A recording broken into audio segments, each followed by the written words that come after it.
Hello guys, my name is Rastility, and today I'm going to be making a hardcore tower tier list. I really want to cut to the chase here, but before we start, I must clarify that this is mostly opinionated. While probably a solid majority of the TDS community will agree with most of these rankings, you must note that not everyone is going to think the same thing. So, beginners, take this video with a grain of salt. Now, let's begin. First off, at number 5, we have a pretty obvious ranking here. We have Necromancer. A majority of the TDS player base will agree that he's the worst hardcore tower.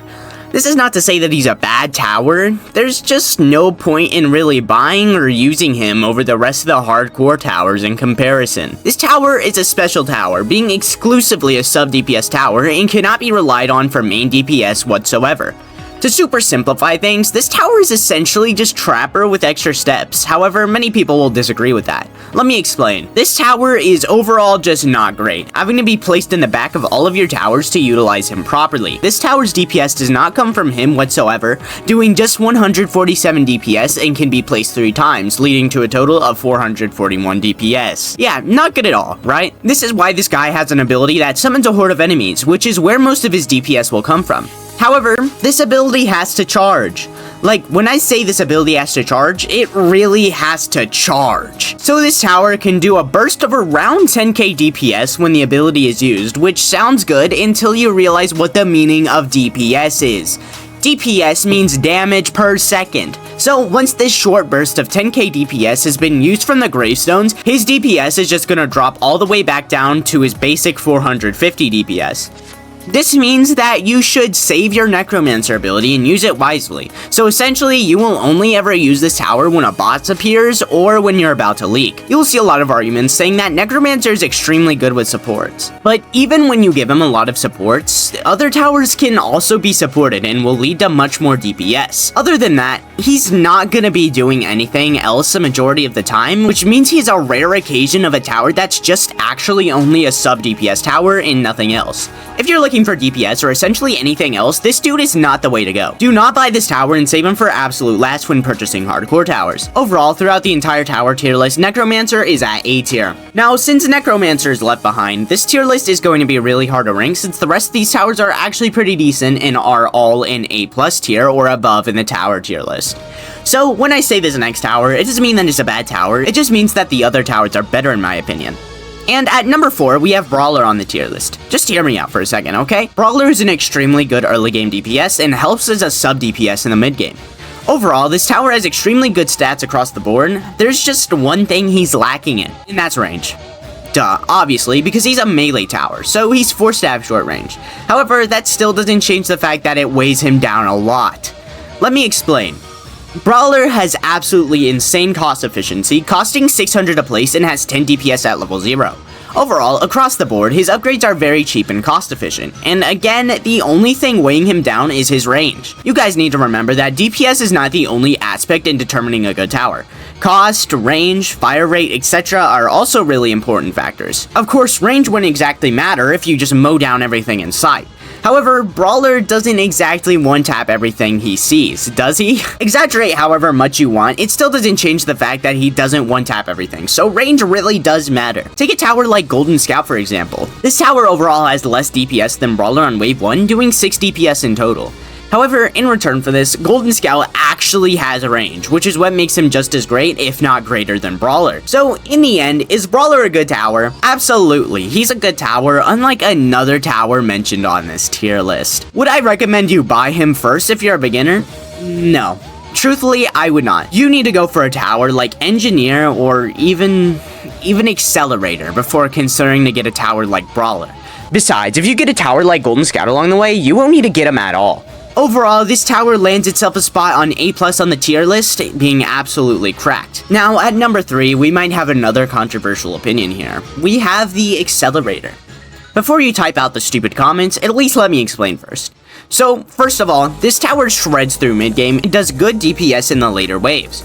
As much as I hate Accelerator, I must admit that it does have a pretty good 364 DPS. Again, as much as I hate this tower, I will have to admit that this tower is actually good at something in its worthless, useless, pitiful life, and that is mid-game. This dude is an absolute mid-game demon at level 3, and he's extremely useful at mid-game and does alright in the late game, purely because of the fact that this tower is not stun immune in the slightest. Other towers that are stun immune should be brought along with this tower to maximize your chances of winning, considering the fact that this dude is gonna be basically stun locked in the final wave. Even then, Medic can't even save this dude as he still has charge up time.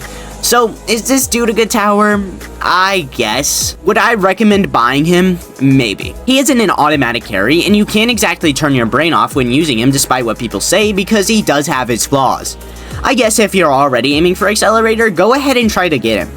However, if you have enough gems right now and you're considering whether or not to actually go through with the purchase, I'd recommend you to just go the extra mile and go for Engineer. This may sound like it doesn't make sense, but if you're demotivated enough from just grinding for Accelerator and you still can't even buy him, you'll get burnt out from going the extra mile.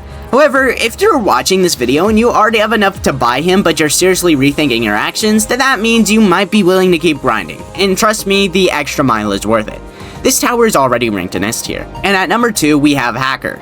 Hacker is an absolutely goated support tower that will do wonders in your loadout. This tower is not purely support and absolutely shreds through enemies in the early game as she's multi-target, can slow, gives extra cash, and is fairly cheap, at least in the early game. In the late game, she will clone enemies and send them back to deal damage to other enemies, do even more slowness, lets you clone towers, and gain even more extra cash. This tower overall is a very good support, not exactly overpowered, and has multiple paths. Considering the fact that she has so many useful passives and abilities, she's just a really solid tower that I can recommend bringing in your loadout. However, should you buy her? No. Not unless you've unlocked Accelerator, Brawler, and Engineer already. She's a support tower, so unless you've already gotten really good towers that she can support, she's basically useless. She's a very good option for players in the late game who have pretty much already experienced everything, which is why she's just so expensive to get. I don't really have much else to say about this tower, she's just solid. She barely has that many flaws, and so for that, we will be putting her in S tier. And finally, at number 1, we have the Engineer. Holy, this tower is so good.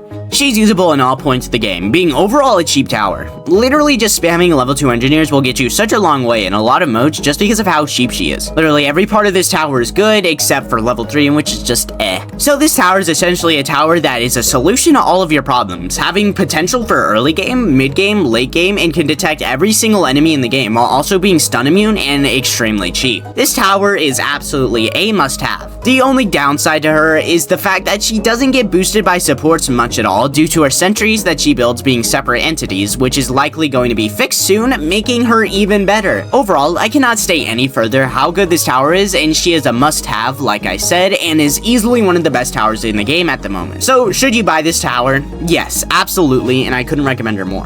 This tower will be going in S+ tier. Anyways, join my Discord server in the description or in the pinned comment. If you enjoyed, like, and if you enjoy my videos, make sure to subscribe. It helps a lot. Goodbye. I'm saying this now because I want to do an entire rearrangement of this tier list that I have here, and some of you don't care and didn't click for that.